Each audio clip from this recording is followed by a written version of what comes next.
672,000 halaga ng hinihinalang illegal na droga ang nasabat ng Station Drug Enforcement Unit ng Navotas City Police Station. Patrol Woman Glacel Ann Esperanza, ibalita mo.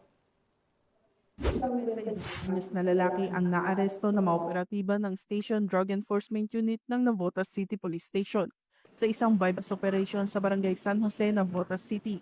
Ilang sandali lamang matapos ibenta ng suspect ang hinihinalang illegal na droga sa isang pulis na nagpanggap bilang pusher buyer, agad siyang inaresto ng mga otoridad.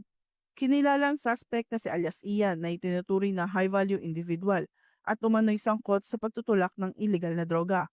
Nasamsa mula sa kanya ang 98.85 grams ng hinihinalang shabu na may tinatayang halaga na 672,180 pesos. Kasalukuyan siyang naharap sa mga kasong paglabag sa Section 5 at Section 11 ng Republic Act 9165 o ang Comprehensive Dangerous Drugs Act of 2002 at isa sa ilalim sa inquest proceeding sa City Prosecutor's Office. Patuloy ang Northern Police District sa kanilang pinaigting na kampanya kontra illegal na droga at lahat ng uri ng kriminalidad upang masiguro ang kaligtasan at kapayapaan ng buong komunidad.